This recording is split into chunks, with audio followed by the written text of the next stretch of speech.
Thank you. I think I just drank Clint Eastwood's water. Thank you. Well, thank you so much. Thank you so much for having me here today, and thank you so much for doing this convention here in Florida. You know, before I begin, thank you. Before I begin, this is such an important night for our country.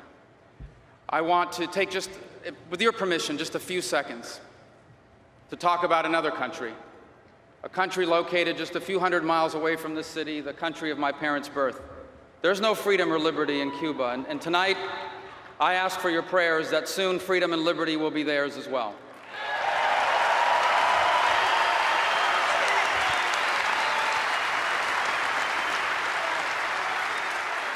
You know, this is a big honor for me.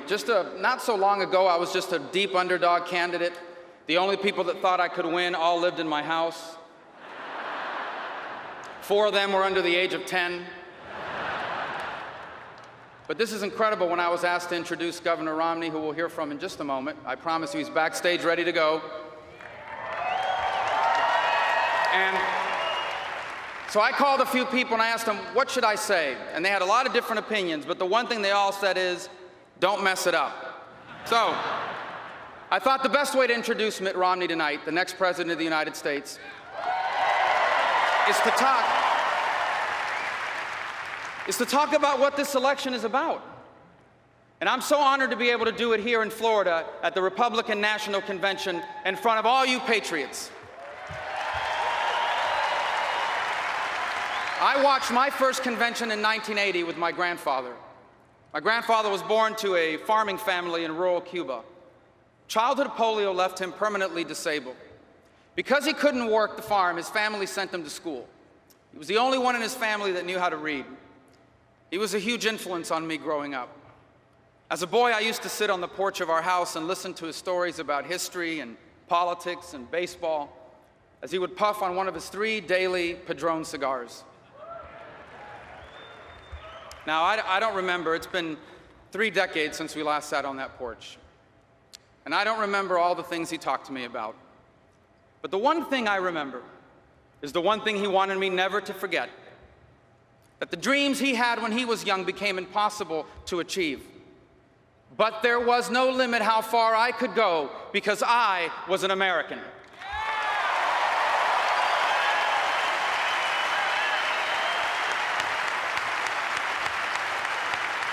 Now, for those of us, here's why I say that. Here's why I say that, because for those of us who are born and raised in this country, sometimes it becomes easy to forget how special America is. But my grandfather understood how different America was from the rest of the world because he knew life outside America. Tonight, you will hear from another man who understands what makes America exceptional.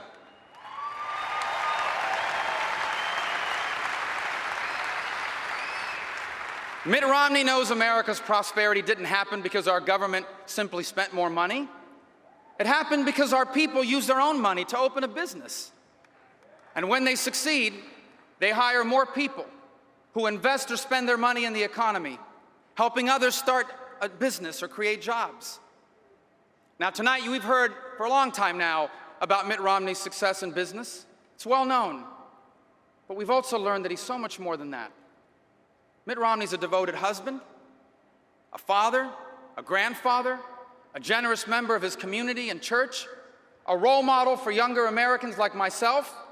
Everywhere he's been, he's volunteered his time and talent to make things better for those around him. And we are blessed that a man like this will soon be the president of these United States.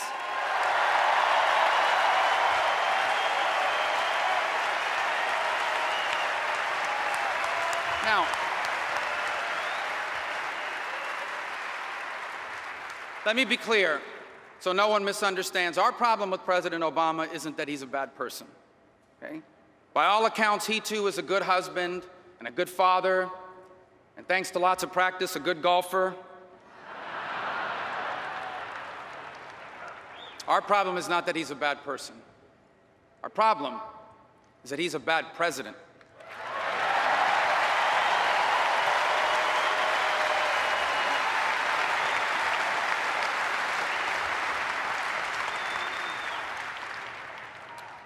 You think he's watching tonight?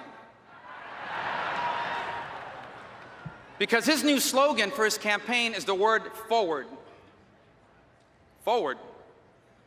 A government that spends $1 trillion more than it takes in? An $800 billion stimulus that created more debt than jobs? A government intervention into health care paid for with higher taxes and cuts to Medicare, scores of new rules and regulations. These ideas don't move us forward. These ideas move us backwards.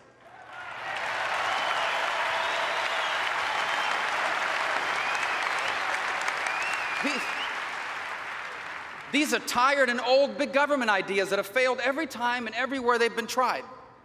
These are ideas that people come to America to get away from.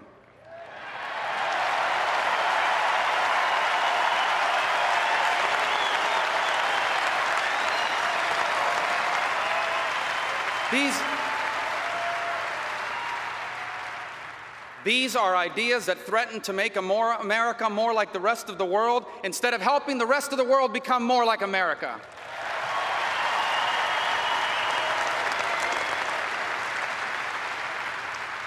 As for his old slogan, under Barack Obama, the only change is that hope is hard to find. Now, sadly, millions of Americans are insecure about their future. But instead of inspiring us by reminding us of what makes us special, he divides us against each other. He tells Americans that they're worse off because others are better off, that rich people got rich by making other people poor. Hope and change has become divide and conquer.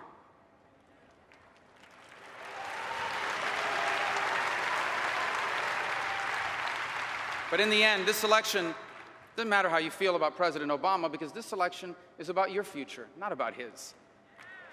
And this election is not simply a choice between a Democrat and a Republican. It's a choice about what kind of country we want America to be.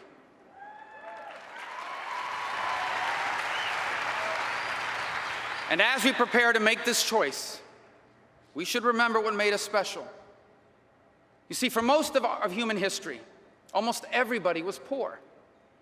Power and wealth only belonged to a few. Your rights were whatever your rulers allowed you to have. Your future was determined by your past.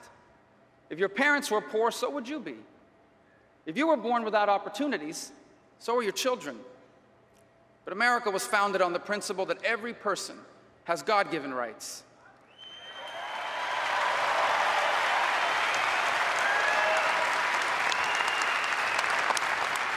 Founded on the belief that power belongs to the people, that government exists to protect our rights and serve our interests, and that no one should be trapped in the circumstances of their birth. We should be free to go as far as our talents and our work can take us.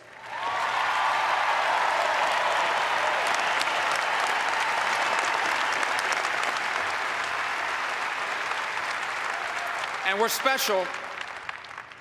We're special because we're united not as a common race or a common ethnicity. We're bound together by common values.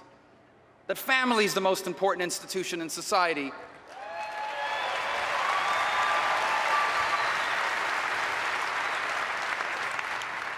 And that Almighty God is the source of all we have.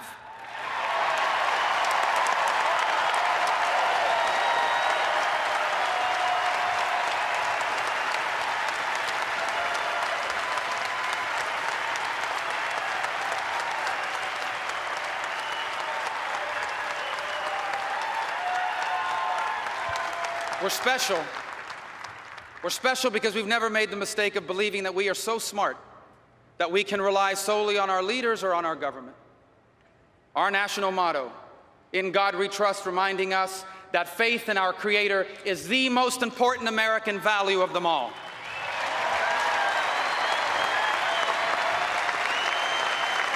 And we're special. We're special because we've always understood the scriptural admonition that for everyone to whom much is given, from him much will be required. Well, my fellow Americans, we are a uniquely blessed people, and we have honored those blessings with the enduring example of an exceptional America.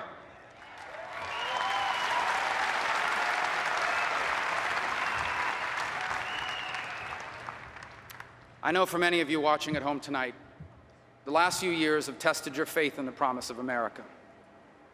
Maybe you're at an age when you thought you would be entering retirement, but now because your savings and investments are wiped out, your future is uncertain. Maybe after years of hard work, this was the time you expected to be your prime earning years, but instead you've been laid off and your house is worth less than your mortgage. Maybe you did everything you were told you needed to do to get ahead. You studied hard and finished school, but now you owe thousands of dollars in student loans. You can't find a job in your field, and you've had to move back in with your parents. You want to believe that we're still that special place where anything is possible, but things just don't seem to be getting any better. And you wonder if things will ever be the same again. Yes, we live in a troubled time, but the story of those who came before us reminds us that America has always been about new beginnings. And Mitt Romney is running for president because he knows that if we are willing to do for our children what our parents did for us, life in America can be better than it has ever been.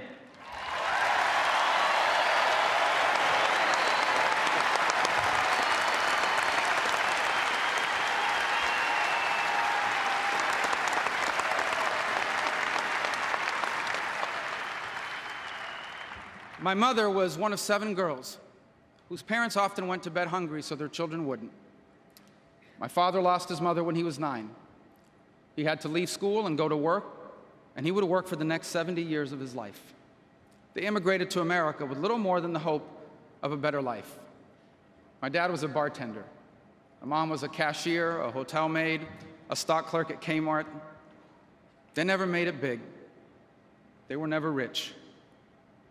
And yet they were successful, because just a few decades removed from hopelessness, they made possible for us all the things that had been impossible for them. Many nights growing up, I would hear my father's keys jingling at the door as he came home after another 16-hour day. Many mornings I woke up just as my mother got home from the overnight shift at Kmart. When you're young and you're in a hurry, the meaning of moments like this escape you. But now, as my children get older, I understand it better. My dad used to tell us, en este país, ustedes van a poder lograr todas las cosas que nosotros no pudimos. In this country, you're going to be able to accomplish all the things we never could. A few years ago, during a speech, I noticed a bartender behind a portable bar in the back of the ballroom. I remembered my father, who worked for many years as a banquet bartender. He was grateful for the work he had, but that's not the life he wanted for us. You see, he stood behind a bar in the back of the room all those years, so one day I could stand behind a podium in the front of a room.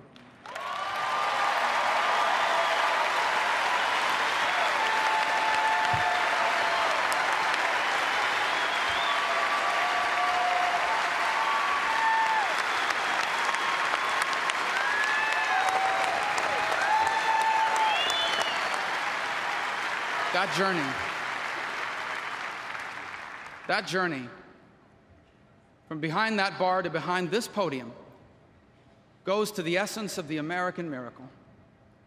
That we're exceptional not because we have more rich people here. We're special because dreams that are impossible anywhere else, they come true here. But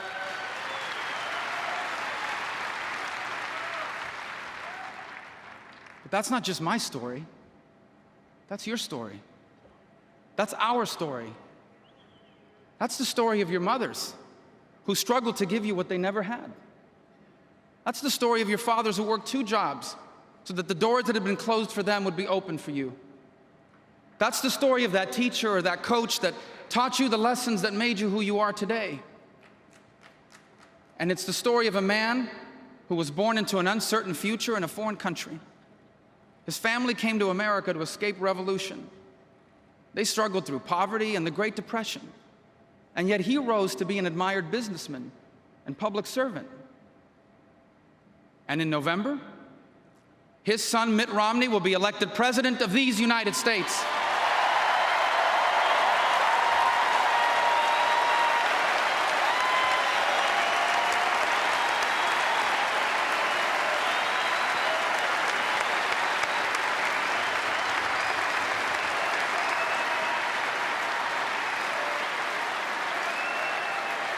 In America,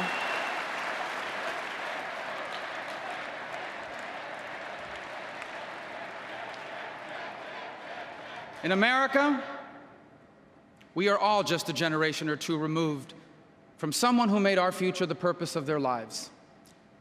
America is the story of everyday people who did extraordinary things, a story woven deep into the fabric of our society. Their stories may never be famous, but in the lives they live, you will find the essence of America's greatness. And to make sure that America is still a place where tomorrow is always better than yesterday, that is what our politics should be about. And that is what we are deciding this election.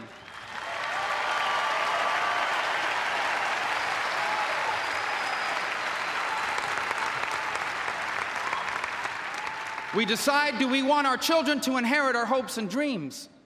Or do we want them to inherit our problems? Because Mitt Romney believes that if we succeed in changing the direction of our country, our children and grandchildren will be the most prosperous generation ever, and their achievements will astonish the world.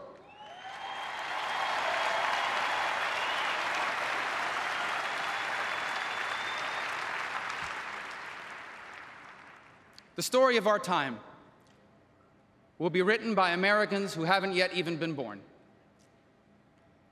Let us make sure they write that we did our part. That in the early years of this new century, we lived in an uncertain time. But we did not allow fear to cause us to abandon what made us special. We chose more government instead of more freedom. We chose the principles of our founding to solve the challenges of our time. We chose a special man to lead us in a special time. We chose Mitt Romney to lead our nation, and because we did, the American miracle lived on for another generation to inherit.